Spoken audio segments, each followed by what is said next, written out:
Good morning, જય શ્રી કૃષ્ણ. આજે જો હજી મોર્નિંગના કેટલા 7:30 થયા છે ને વ્લોગ શરૂ કરું છું. અને દેવમને સ્કૂલ પણ છે એટલે એનું બ્રેકફાસ્ટ રેડી કરીશ અને પછી જે છે ને હું હોમમેડ યોગર્ટ બનાવવાની છું. તો એ તમને હું ફૂલ વિડીયો બતાવીશ એટલે કઈ રીતે હું બનાવું છું ને. નોર્મલી તો બધા બનાવતા જ હોય પણ અહીંયા ઠંડીમાં ઘણા લોકોને બનતું નથી એટલે મને અગાઉ છે ને મારા વિડીયોમાં કોઈએ કમેન્ટ પણ કરી હતી કે તમે જો હોમમેડ યોગર્ટ બનાવતા હોય તેનો વિડીયો બનાવજો એક વખત. એટલે હું એ તમને બતાવીશ.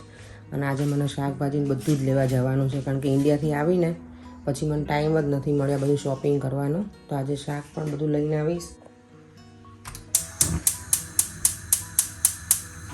જો તો યોગર્ટ બનાવવા છે ને પહેલાં તપેલી મૂકીને એમાં થોડું પાણી નીચે રાખું છું એટલે છે ને પેલું મિલ્ક અંદર નીચે ચોંટી ના જાય ને એના માટે થઈને થોડું જ રાખવાનું આટલું બસ. અને પછી અહીંયાનું આ મિલ્ક યુઝ કરું છું જે હોલ મિલ્ક આવે ને એ વાળું.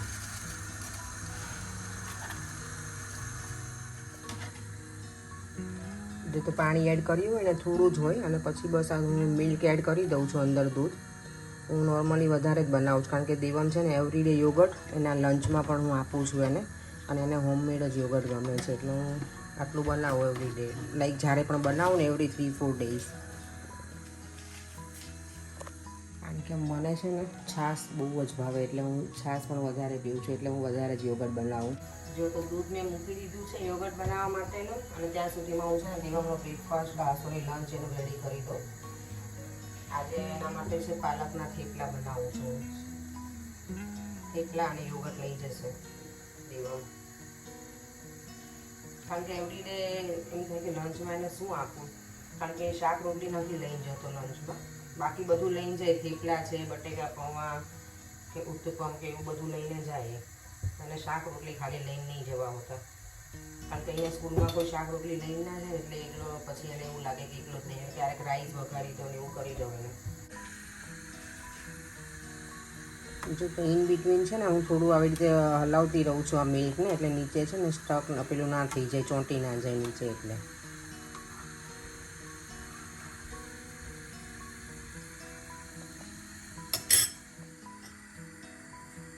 જો દૂધ છે ને ઓલમોસ્ટ હવે ગરમ થઈ જ ગયું છે એટલે ઉભરો આવવાની તૈયારી છે ને એટલે થોડી વાર હું આવી રીતે હલાવું એટલે કેવું કે પાણી કંઈ પણ હોય થોડું તો એમાં બળી જાય. તો પછી એટલે યોગર્ટ બનીને રેડી થાય ને ત્યારે એમાં પાણી ના પેલું થાય. એટલે હવે હું આને ગેસ બંધ કરી દઈશ અને એને ઠંડુ થવા દઈશ. નોર્મલ ટેમ્પરેચર જેવું થાય ને પછી હું પાછું તમને બતાવું. જો તો મારા થેપલા રેડી થઈ ગયા છે પાલકના લંચના, દેવમના અને મારા બ્રેકફાસ્ટના અમારા લોકોના. એટલે બસ હવે એન્જોય કરીશું બ્રેકફાસ્ટ. તો જો દેવમ રેડી થઈને નીચે આવી ગયો છે. જય શ્રી કૃષ્ણ બેટા, મોટેથી બોલ. ચલો બ્રેકફાસ્ટ કરી લે અને તારે હે જો ચાલ અમન ચલો ચલો ચલો. જો તમે થેપલા બનાવીને એમાં ઉપર બરાબર ઘી લગાવ્યું છે અને ઇન્ડિયા જઈને આવીને એટલે મને છે ને પિકલની હવે ટેવ પડી ગઈ છે હમણાં. કારણ કે ત્યાં બધા ખાતા હોય તો હું થોડું થોડું લઉં રોજે એટલે હવે મને ટેવ પડી ગઈ છે. નોર્મલી હું અહીંયા એવરીડે મને ના જરૂર પડે. જય શ્રી કૃષ્ણ, બાય બાય. તો દેવમને આજે મારે એમ નથી સ્કૂલે મૂકવા જવાનો, મારા ફ્રેન્ડના હસબન્ડ આવ્યા છે ને તો એ મૂકવા જાય છે. અહીંયા છે ને દૂધ થોડું ગરમ હોય ને ત્યારે જ આમાં યોગર્ટ મિક્સ કરી દેવાનું. જો હું આવી રીતે થોડું કરી આમ સ્મૂથ.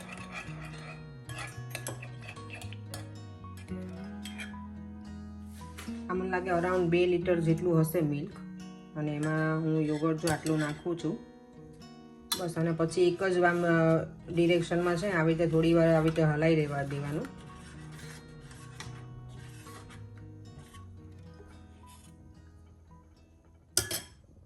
પછી જો આ ડીશ કવર કરી અને હું છે ને એને ઓવનમાં મૂકી દઉં છું. એટલે ઓવનને પ્રી હીટ કે કશું જ નથી કર્યું, એમ જ મૂકી દઉં છું અને ઉપર એને ટોવેલ કવર કરી દઈશું ખાલી.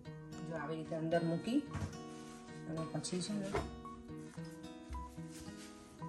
આનાથી કવર કરી દેવાનું ખાલી એટલે થોડું વોર્મ રહે ને તો એ જલ્દી બની જાય. અને આમ પણ અત્યારે ગરમી છે અહીંયા એટલે વાંધો નથી. નોર્મલી વિન્ટરમાં તો બધું મને પ્રોપર કવર કરવું જ પડે તો જ બને, નહીં તો ઠંડી એટલી હોય ને એટલે અહીંયા પછી જલ્દી થતું નથી યોગર્ટ વિન્ટરમાં સ્પેશિયલી. એટલે વિન્ટરમાં હું બધી બાજુથી પ્રોપર કવર કરું. અત્યારે થોડી વધારે ગરમી છે એટલે ફાઇન છે, પણ તો પણ જો એટલું તો કવર કરી દીધું છે. જો આજે છે ને કિંગ્સબરી જઈને આવી, કારણ કે ઇન્ડિયાથી આવીને પછી જવાનો ટાઈમ જ નહોતો મળ્યો મને, તો બધી શોપિંગ કરીને આવી છું. જો ફ્રેન્ચ ફ્રાઈસ, પોટેટો છે, ઓનિયન, ચીઝ, દેવમના બહુ ભાવે સ્વીટ કોર્ન એટલે એ લઈને આવી છું. બનાના છે, ગુવાર છે, લીંબુ, પછી છે કોરિએન્ડર, ધાણા, લીલા ધાણા, કોથમીર, એટલે મેથીની ભાજી, ચેરી ટમાટોસ, અને જો દૂધી કેટલી સરસ છે, એકદમ મસ્ત છે. અને આ છે મારા ઘરનું પાછળના ગાર્ડનનું ગ્રીન ગાર્લિક. જો તો મેથીની ભાજી લઈને આવી છું ને, એ રેડી કરી નાખી કટિંગ કરીને, બાકી બધું તો રહેવા દીધું છે અત્યારે. અને આ પણ કરી નાખ્યો ગવાર પણ, બંને ગવાર અને મેથીની ભાજી. એમાં છે ને ટાઈમ બહુ વધારે લાગે એટલે એ બંને મેં અત્યારે કરી નાખ્યું.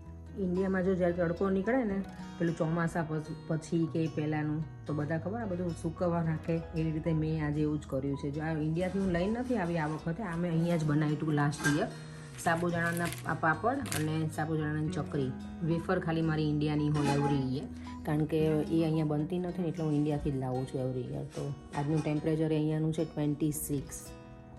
એ બહુ નોર્મલ જ હોય એવરીડે, અહીંયા કંઈ સમરમાં આટલું બધું હોય નહીં.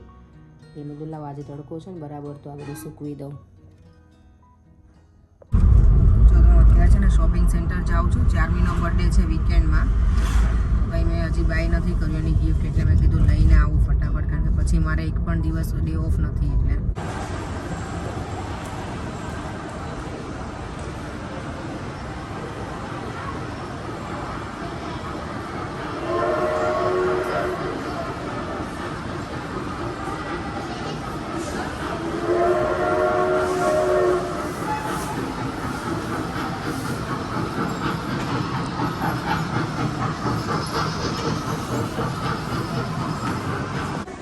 ચારનું માટે તો લઈ લીધું છે મેં, અને હું છે ને એટલી બધી લેટ થઈ ગઈ છું. મારા દેવામને લેવા જવાનું છે સ્કૂલેથી 3:15, અને અહીંયા ઓલરેડી 2:45 થઈ ગયા છે.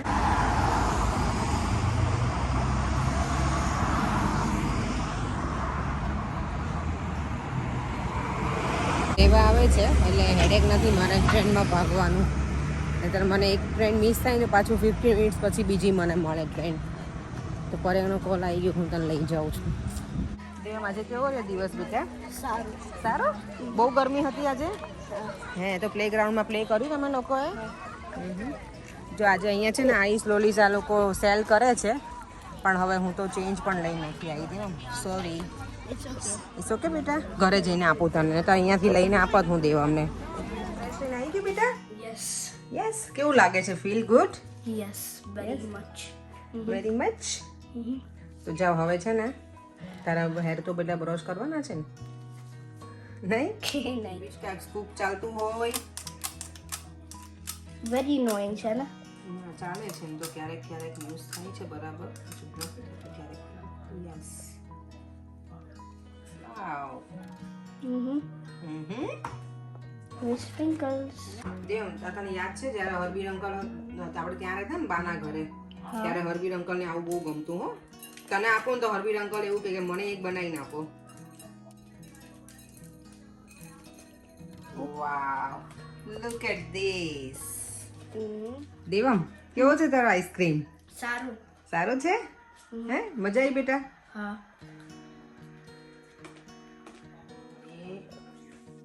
આમાં શું બનાવ્યું હોય કહી દે તું. Maybe yogurt. યોગર્ટ. તો ચેક કરી લઈએ આપણે. ચલો, 1 2 3 ગો. વાવ, સરસ બની ગયું ને? હે ને? સવારે કેટલા અરાઉન્ડ 9 વાગ્યા હતા ત્યારે કર્યું હતું, તો અત્યારે 4 વાગ્યા છે, બની ગયું.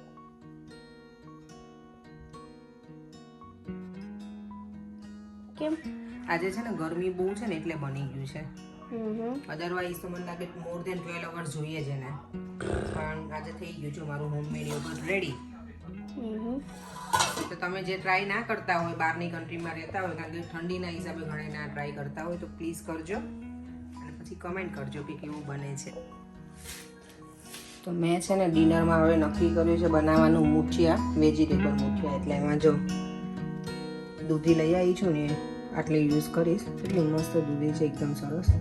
કેરેટ યુઝ કરીશ, કેબેજ છે, કોરિએન્ડર, પછી આ પેલું મારું ગાર્લિક છે ઘરનું, હોમ ગાર્ડનનું, એ યુઝ કરીશ. અને મેથીની ભાજી. તો પછી બની જાય પછી પાછું બતાવું. જો તો મૂઠિયા માટે મેં છે ને લોટ લીધો છે, આ ઘઉંનો છે, રોટલીનો લોટ છે, બાજરીનો, પછી મેથીની ભાજી, પછી દૂધી છે, કેબેજ, કેરેટ અને ગ્રીન ગાર્લિક હતું. અને આ રાઈસ નોર્મલી ના હોય ને તો હું બનાવું અને પછી નાખું, પણ આ વખતે હતા મારી પાસે, કાલ મેં બનાવ્યા હતા ને તો પડ્યા છે તો એ રાઈસ નાખ્યા છે. અને બસ બાકીના બધા નોર્મલ મસાલા હોય નાખીશ. અને આ લસણની ચટણી છે અને યોગર્ટ છે, પછી આ સોડા, લીંબુ અને હળદર ને બધું નાખીને ડો બનાવી લઈશ. જો તો મેં છે ને સ્ટીમ કરવા મૂકી દીધા છે. હવે આને 15 to 20 મિનિટ્સ જેટલું હું સ્ટીમ કરીશ. પછી એને જોઈએ કેવા બને છે, પછી પાછા બતાવો તમને. અને મેં છે ને આનો ડો થોડો સોફ્ટ રાખ્યો છે એટલે એકદમ મસ્ત પોચા બને.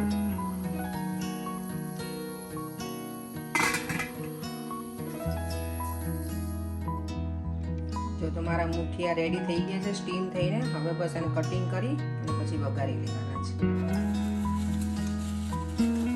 જો તો હવે મૂઠિયા છે ને હું વઘારી લઉં, કારણ કે મને તો બાફેલાય ભાવે છે, પણ પરેંગને ઓછા ભાવે બાફેલા, એટલે વઘારી નાખીશું. સ્ટીમ કરેલા મને ભાવે મૂઠિયા. જો મેં રેડી કરી દીધા કટિંગ કરીને.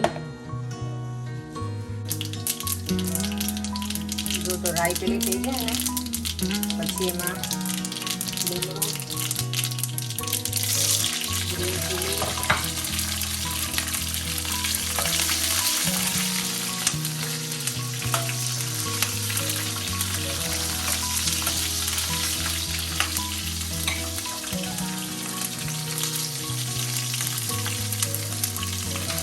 તલ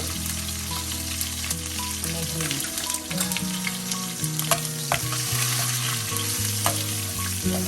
સ્ટીમ કરેલા.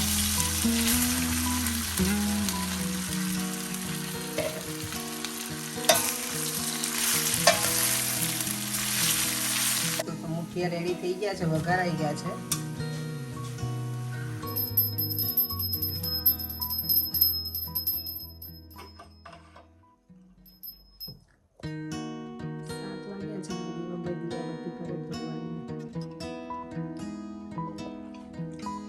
દેવમ, તને કેવા લાગ્યા?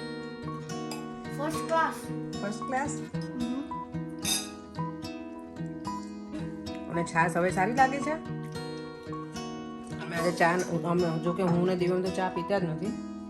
પરેંગ પીવે છે પણ એને ઓલરેડી 2 ટાઈમ પી લીધી, એટલે અત્યારે હવે છાશ જોડે મૂકીને ખાઈએ જ નથી. હું જમીને ફ્રી થઈ ગઈ છું. દેવમને સ્કૂલે જવાનું હોય એટલે એ પણ સુવા જતો રહ્યો છે, એને પરેંગ બંને. હવે હું પણ સુવા જ જાઉં છું, કારણ કે 10:30 થઈ ગયા છે. એટલે તો બસ આ વિડીયોને એન્ડ હવે હું અહીંયા જ કરું છું. જો તમને આ વિડીયો ગમ્યો હોય તો લાઈક, શેર અને subscribe. See you next one. Bye.